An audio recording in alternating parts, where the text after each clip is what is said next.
Hey music fans! As a roadie, I had this great opportunity to tour with all these bands. I wrote a book about my experiences on the road, and it was the #1 new release on Amazon and Bios, and it's now sold millions of copies on Kindle. I'm Joel Roadie, and this is my podcast, Party Like a Rockstar.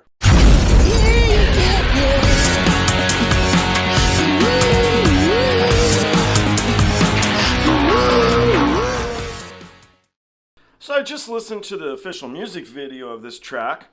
I loved her singing, I loved the lyrics, I loved her performance in the video. I didn't really love all the bass type stuff, the producery, synthy stuff. And so I wanted to check out a live version, and I found one was actually just released last night. So Jimmy Kimmel is very popular right now, he's in the news a lot. I don't get into politics, but I'm glad the guy's back on the air. And I did watch his intro. I thought it was pretty funny, and I thought it was very sincere, so I'm happy that the guy's back doing what he does best, so I think that's really great. I'm hoping that this is better than the music video, because I think it could be a really great song. So we're going to find out together.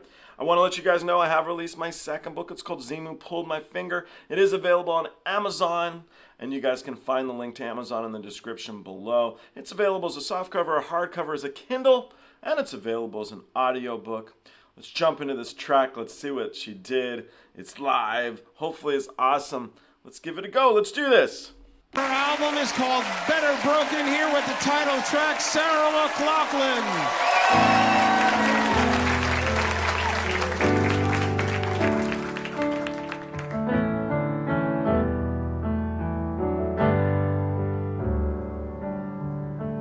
Maybe if I catch my breath, maybe if I wait a little, I'd remember how it hurts and stop before I fall. I'd forget to come apart and catch myself and hold on tightly. Let memory wash over me, forgive but don't forget. But you come back to me begging, why'd you leave? Tell me why. How could you let this go? All it is, small and still, a memory like a stone, jagged edge made smooth by time. Let it be, all it is, small and still, and better left alone. Some things are better broken. Some things are better broken. Come, venom stings, swirling visions, soft and perfect. You blur all the edges till everything looks fine. I'll pretend I didn't cry, and you pretend that you're my savior. We both remember what we want to get us through the night. So don't come back to me begging, why'd you leave? Tell me why.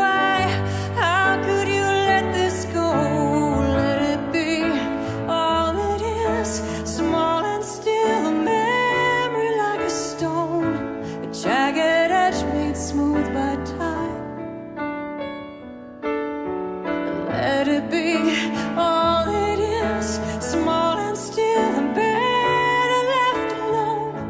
Some things are better broken. Some things are better broken.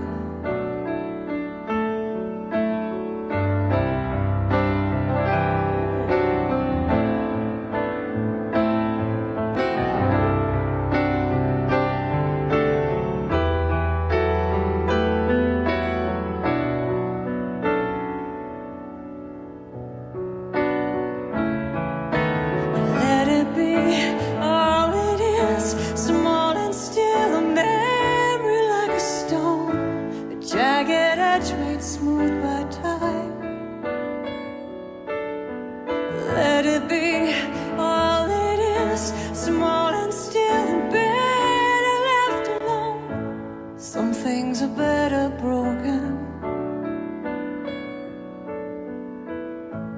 Some things are better broken. Some things are better broken.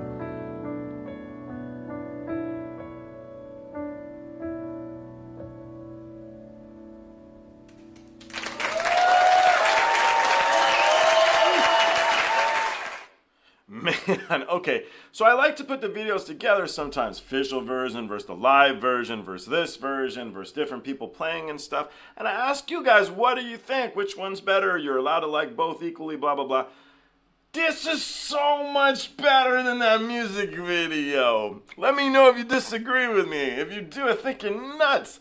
This was so powerful. Stripped down, it shows what a beautiful piece it is. Some things are better broken. What a line. What a line, you know. I'm thinking of the Billy Smashing Pumpkins, I'm just a rat in a cage, you know. What a line. Some things are better broken. So hearing her just sing it with that wonderful piano gives us the ability to listen, to see, because her performance was strong. It wasn't just a magical voice. How truly talented and gifted she is. What a genius she truly is. I thought this was beautiful on every level. It reminded me a bit of Tori Amos. I used to listen to a lot of Tori Amos. My roommate in college was a big fan and turned me on to her. Always appreciate that dude did that. And I had a lot of bootlegs of hers, and some of them were her with a piano performing like this, you know, very a cappella. And what I thought of when I listened to her at the piano was her with whoever, her buddy, whoever she played this track for the first time, like, hey, you know, I wrote a new track, do you want to hear it? And they're kind of like, yeah, I mean, you're Sarah McLachlan. And so she sits down at the piano and she busts this out, and they're kind of like, whoa. But can you imagine what their reaction was, what they did? In my book, my memoir of a Roadie book, you know, I worked for Guns N' Roses, and I got to hear Axl play November Rain and I've told this story on the podcast before, but you guys probably haven't listened to it. But I was in the studio with him, his gardener, or landscape guy, and his assistant, Betta, and her son, and he played us November Rain. Right? There was nobody there. I think Buckethead was upstairs, actually. And so that moment when I got to hear that, I knew the track already, makes me wonder always what people think when they get to hear something powerful like this. And it's one of the first times ever performed, you know. It must have been such a magical experience. Maybe it was just her producer in the studio or something, but it's a fun thought if you're a big fan of an artist, getting to hear stuff as they create it, you know. With Billy Joel, can you imagine hearing some of those tracks for the first time as a listener? Oh, wow. Anyway, back to Sarah McLachlan. I loved this song. I hope her new album does incredibly well. I do like the live version better. I do welcome your guys' thoughts. Let me know which one you liked better. But hopefully you love her and you love this album. I think Run DMC dude, Daryl, I think his name is absolutely correct. She's genius. She's a goddess. Guys, thanks so much. I love all of you, and I look forward to seeing you all in the next one. Thank you.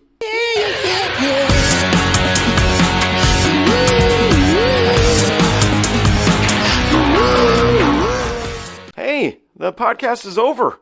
What are you still doing here? Well, while you're here, like and subscribe. Thanks.